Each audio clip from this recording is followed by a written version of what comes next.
ഈ ഇരിക്കുന്ന സ്ഥലത്ത് ഞാൻ ഇങ്ങനെ ഇരുന്നുകൊണ്ട് ഇവിടെ നിന്നുകൊണ്ട് ഞാൻ പറഞ്ഞു CM-നെ തവസലാക്കിയിട്ട് ഞാൻ പറഞ്ഞു, CM ഞാൻ എന്റെ ഈ പൈസ ഒന്നുമില്ല, എനിക്ക് ഹജ്ജിന് പോകണം, ഞാൻ തീരുമാനിച്ച നിങ്ങൾ എന്നോട് പറഞ്ഞതുവാ.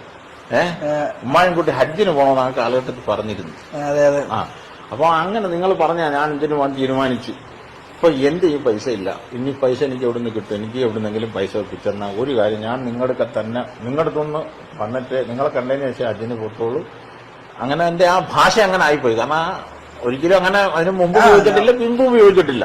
മഹാനവറുകളോട് ഈ നിലയിൽ പറഞ്ഞ് നിങ്ങളൊക്കെ വരും, എന്നിട്ട് അവിടുന്ന് വന്നതിന് ശേഷം ഞാൻ കിട്ടിയെങ്ങും പോകാതെ ഹജ്ജിന് പോകും, തിരിച്ച് ഞാൻ വന്ന ഉടനെ മറ്റെങ്ങും പോകാൻ നിങ്ങളൊക്കെ തന്നെ തിരിച്ചു വരുമെന്ന് പറഞ്ഞു. അങ്ങനെ എനിക്കറിയാൻ വയ്യ.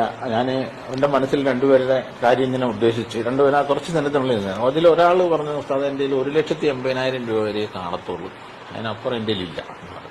അടുത്ത ആളുടെ അടുത്ത് ചോദിച്ചപ്പോൾ പറഞ്ഞു, ഉസ്താദ് എങ്ങും പോണ്ട, അവിടെ ഇന്ന് എനിക്ക് ഫോൺ വിളിച്ച് പറയുകയാണ്, ഉസ്താദെ വീട്ടിൽ പൈസ എല്ലാം റെഡിയായി, അനിയൻ ഇങ്ങോട്ട് വരാൻ സമയമില്ല, ഉസ്താദ് വന്ന് പൈസ വാങ്ങിക്കണം. അന്ന് അതേ ദിവസം ഈ CM-നോട് പറഞ്ഞ് കാര്യം പറഞ്ഞ് തുച്ഛമായ സമയത്തിനുള്ളിൽ അസർ നിസ്കാരം ഇതുപോലെ ളുഹർ നിസ്കരിച്ചതിന് ശേഷമാണ് ഞാൻ ഇവിടെ ഇരിക്കുന്നത്. ഇതേ സ്ഥലത്തിരുന്നുണ്ട്. അന്ന് സോഫ ഇതല്ല, വേറെണ്ണ. അതിൽ നിന്ന് വളരെ വിഷമിച്ചു. കാരണം ഒരു പ്രതീക്ഷയില്ല. ആരോട് ചോദിക്കുന്ന 4 ലക്ഷം രൂപ സാധാരണക്കാരൻ ചോദിച്ചാൽ ആരെങ്കിലും തരുന്ന ഒരു സംഭവമാണ്.